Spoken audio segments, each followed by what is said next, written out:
Hello and welcome to Just Do It, a Dewey Brothers podcast. I am Alex, I'm the other one. It's Eric. and this week we have decided to record a podcast just for you, our dear listeners. We have forgotten where we are in the season order at this point. It's Eric, season 6, and yeah, I hopefully it's the last one. hopefully we'll see. We'll see. Finale. We're hoping Although to put it in the ground. we don't have a guest. We aren't gonna get way too raunchy with it because, hey guys, to my listeners out there, little secret. Alex and I may be slightly inebriated for this one. Yeah, unlike any of our other podcasts, this one, I mean, I've had a couple brewskis, Eric. Alex, how did you do at trivia? Killed it. Obviously, we got second place because we Ooh. didn't know the top TV shows of the '90s. That was our downfall. It wasn't Jeopardy, Eric. It was Who Wants to Be a Millionaire. Oh, that is tough. Yep. That is tough. Sunk I will us. say, Alex, I also got second in trivia today. Congratulations, dude. Congratulations. Thank you. I teamed up with a bunch of old guys, and they knew the things that I didn't know, and I knew the things that they didn't know. We did run the category on gray things, as well as we ran the category on movies. Nice. We got every question right except for a anagram of Walter Mondale. Ooh, see now that's kind of tough. I know. We got all the Top Gun pilots though, so ka-ching, baby. I mean, I will say I'm a little embarrassed. Viper in there, Joker. That's good. Which one was the big one that we lost? We lost there's a song round, and one of the artists was Jewel, which we did not get. Well, because you weren't hip enough to be smoking jewels. That's probably why. No, that was the problem. We did get no one had any jewel pods on the whole crew. Not that Jewel, but yeah, it was tough.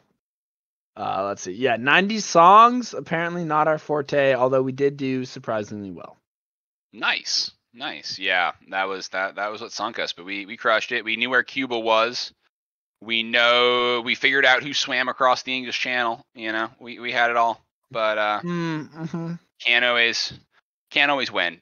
Sometimes second place is good enough. Sometimes it's all about just getting yourself. It's stacking the odds so that one of these weeks you do win. Yeah. All right, Eric. Yeah, I have the North Country trivia. It's a lot easier. We had a geography round, and obviously ran the 50 U.S. states geography. It was real simple. North Country trivia is much easier. Yeah. But I think we gotta hop into our main topic, Alex. That's right. Let's hop into our main topic, Eric. Our listeners out there are like, wait a minute, they haven't had a main topic in like 12 episodes or something. Bone dry. That's right. So we're gonna be talking about personally my favorite Japanese emperor, not empanada. I almost said that. I do love baked filled Chinese emperors. I was gonna say Mexican foods, but Emperor Richu, which is the 17th legendary emperor of Japan, according to the traditional order of succession. So I've never heard of that guy. What's his name? It's Emperor Richu, Wait, also known as Oninazi Kohake no Mikoto. The Ozi no Aku Minu Katoto? That's the one, Alex. Oh my god, you know what he was famous for, right, Eric? A whole lot of plundering and a whole lot of partying.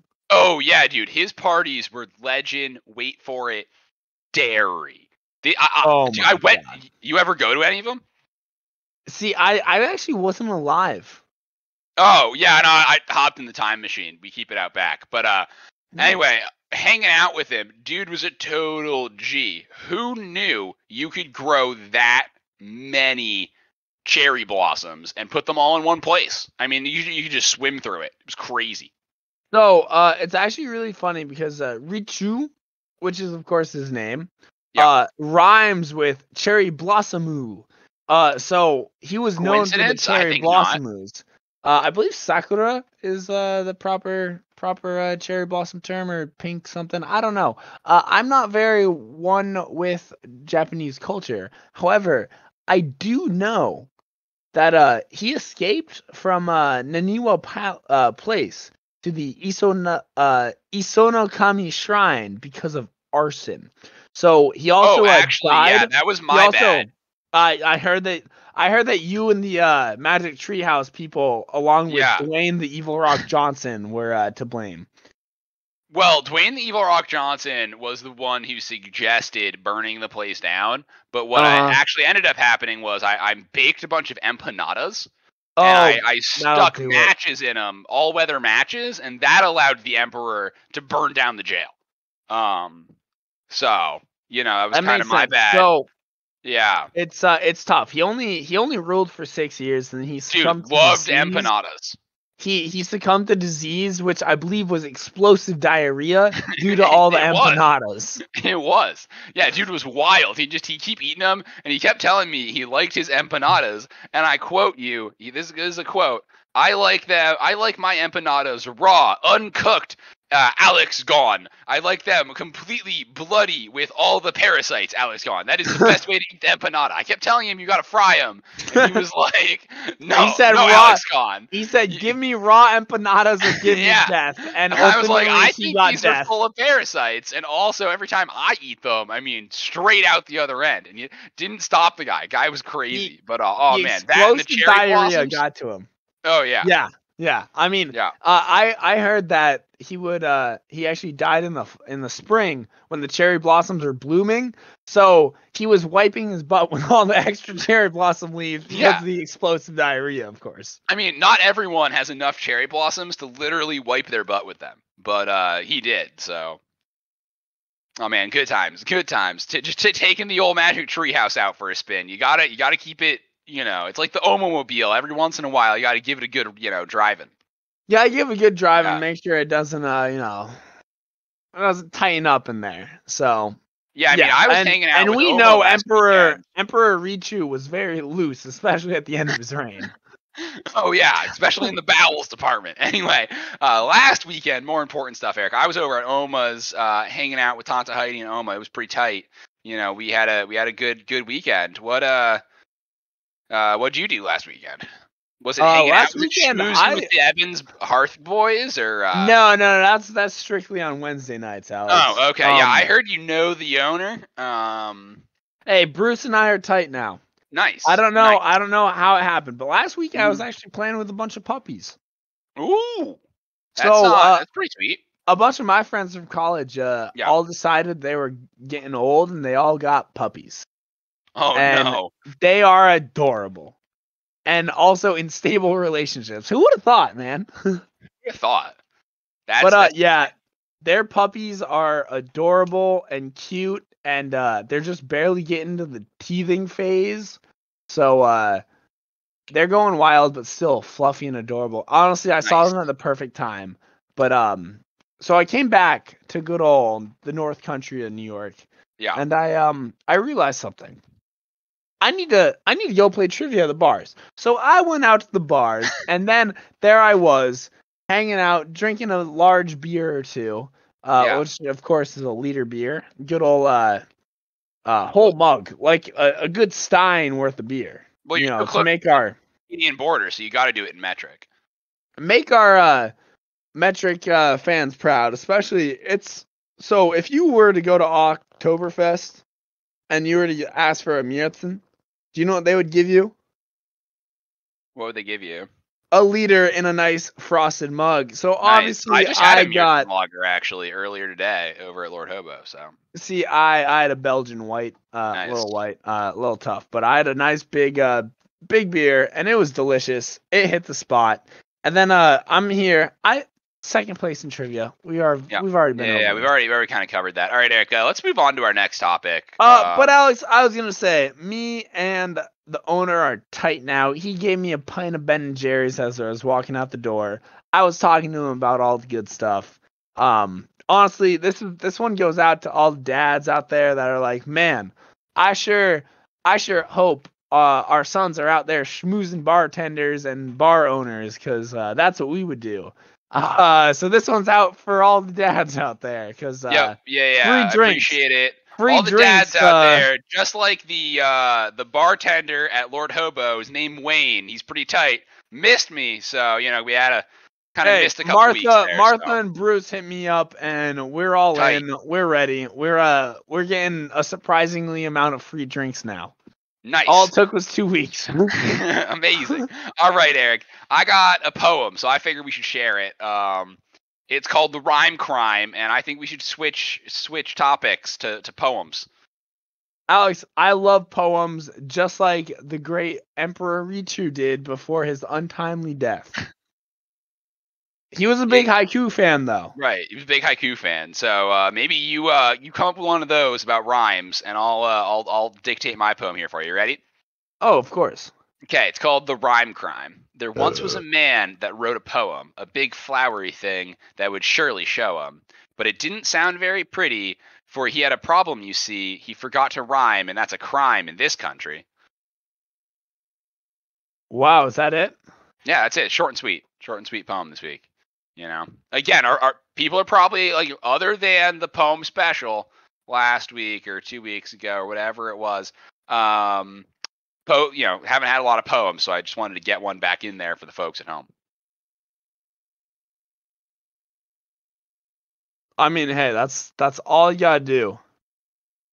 I assume you're ready to just fire one off the dome right now. Oh, I mean, I got a haiku. I got a perfect haiku for you, Alex. All right, I'm ready. Wow, cherry blossoms? They are so pretty and nice. Perfect for wiping. That's pretty good. That one's tight. That's Emperor Riku shit right there. That's Emperor Riku stuff right there, and that's Emperor Riku style. Love that's authentic style, especially empanada. I tried to fit empanada into the haiku, but maybe it's a big word. A lot of syllables in there. Empanada. I mean, that's 4 right there. That's tough. So yeah, that's that was our poem corner. Alex, you got any questions or anything? I can definitely scour the internet real quick. Boop beep boop boop boop boop boop boop boop beep boop boop boop boop for some questions. You ready, Eric? Here's a question. Yeah, let's hear it. Yeah, it's a question that no one, this one no one asked. Honestly, honestly, no one Alex, they never do. They never do. They really never do. Why are mountains so tall? That's a good question. It's from it's actually Little Billy. Actually.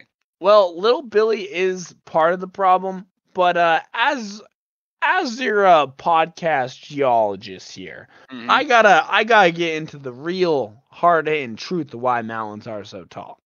So mountains can be formed through 2 different phases. You got collision of the tectonic plates, which of course move due to convective currents of the molten magma and the of the mantle of the Earth.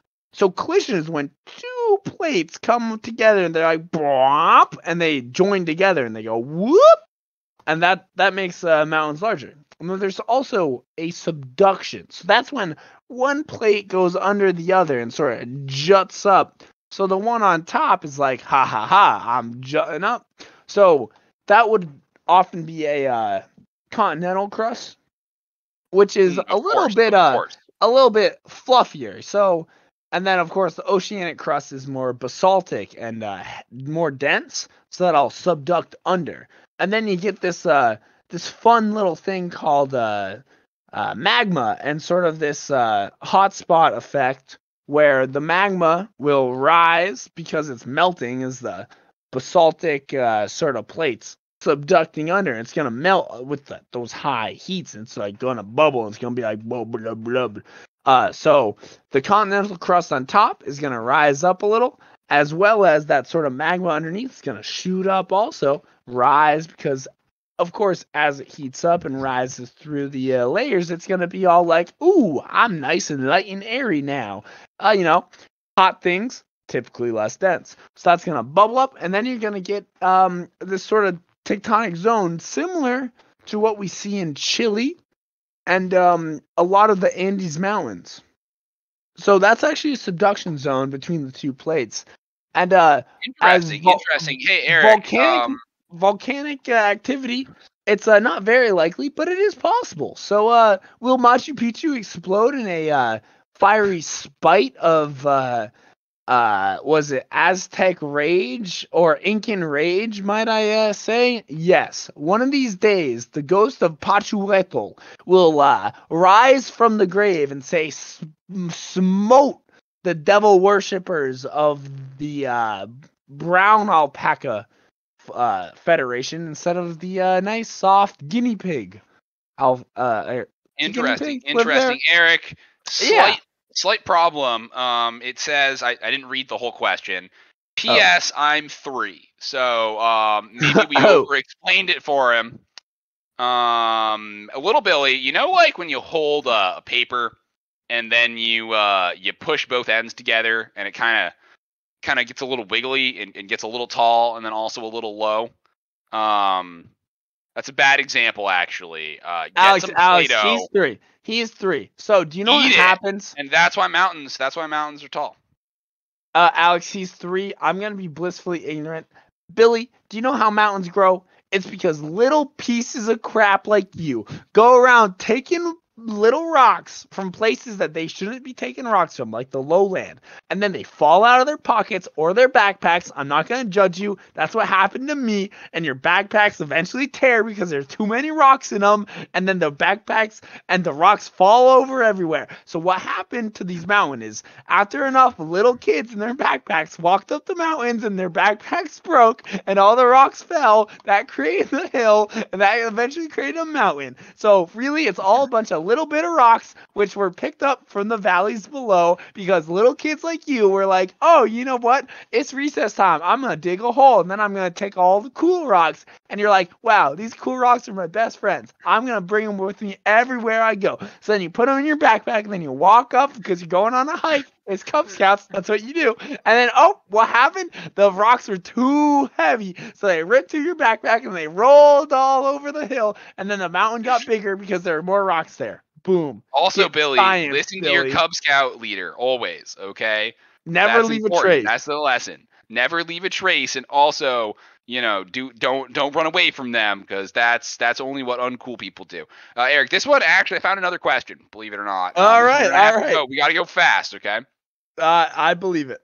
This one is from, it says here, not Wei Ming Wu, definitely the ghost of Pachalawaddle. And the question is bed load or suspended load the greater mode of sediment transport in the Great Lakes? So in the Great Lakes, because the Great Lakes are actually you can sort of simulate them as a large reservoir type body, because as they are a very deep sort of water surface profile that you witness, and very large with large fetch distances, you do see ample wave heights generated due to wind generated waves. However, these typically are not applicable to certain bed or shoreline erosion due to the fact that as it's typically only in storm generated waves, as have been around time that it's reached a sort of peak equilibrium. Although due to increases in large storm frequency due to global warming and similar climate change events, you do see these affect more and more, as well as general sea level rise, which can affect the Great Lakes, especially because the Great Lakes are actually a uniform system moderated between the governments of Canada and the U.S. Oh, that's important. Which is a lock and system, and each of the lakes are actually connected to the St. Lawrence River through a system of dams and locks that are routinely measured and kept to maintain certain water levels as to avoid certain flood and drought regimes. So they're well regulated and well maintained. However, in large storm events where you see large precipitation and higher waves due to wind generation, you do see significant erosion at the shore. However, sediment and bed erosion suspended, and bed erosion is slightly different. So, bed erosion you would see in these high frequency storms where, as particularly waves approach, because it is a reservoir type lake, as the so typically in a riverine system, you would expect more bed transport along with a higher associated sediment transport. Generally, more sediment transport is a hole in those systems, whereas a lacustrine system, you expect primarily bed transport. As suspended transport, there's less water hydraulics changing throughout the surface profile, and it typically only occurs near a bed or a shoreline. So in there you expect a lot more bed transport, as that is the primary source of the sediment, whereas a riverine, the steady flow and higher flows carry the suspended sediments as they flow down the river. And wow, of Eric, course, I think that definitely answers the question from, it says here, not Wyming Wu, but rather the ghost of Pachalaquaddle. So hopefully he won't make those guinea pigs rise up and fight I the will whatever say else alpacas. Patchawaddle, Yeah. watch out, because you got to look at the Amazon River. That thing's carrying a whole lot of sediment. Like the Pacific or Atlantic Ocean, nah. That ain't your jazz, homie. But All right, you're coming for him, huh? you start with the rivers up in the what's that mountain range? The Andes. You The said it Andes. earlier in the premier question about mountains. I sure did. So you got the Andes Yeah. Mountains, those rivers, they're gonna carry a whole lot of that strong Incan pride and sediment down the rivers. But oh baby, the shoreline, nah. That's all nearby. It equilibriums itself out. But those rivers, they're packing a punch. So one of these days, the Amazon's gonna rise up, and it's gonna just, honestly, it's going to take all of those stones that little Billy dropped out of his backpack up in those Andes Mountains, and on the core he's going to take them. Naturally, yeah. He's going to take them away, so watch out. Okay, cool, Eric. We got to thank our sponsors. We've gone too long. And I have to first start off with a sponsor a late addition to the sponsorship list, which is Incan Pride. Watch out, it's about to be taken away by the Amazon River system. They're gonna slurp up all your tall, proud Incan pride. So you gotta make sure that they aren't taking too much sediment being transported away. Go get little Billy and have him put more rocks on the top of the Andes. Incan pride.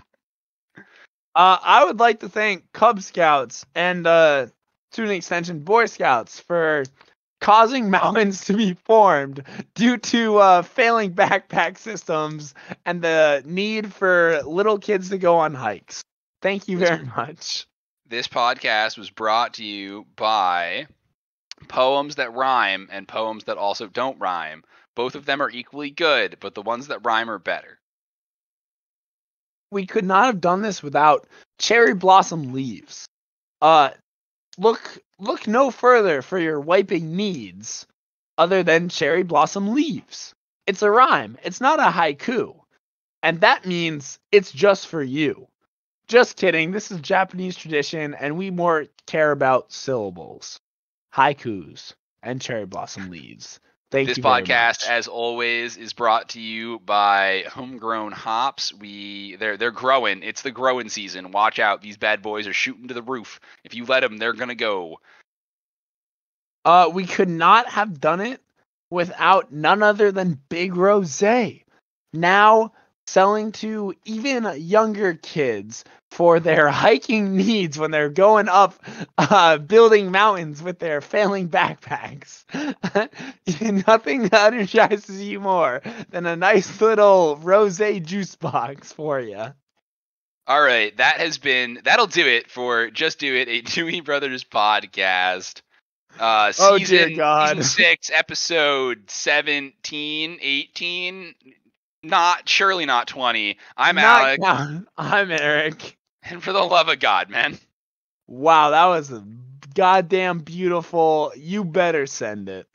Oh, yeah.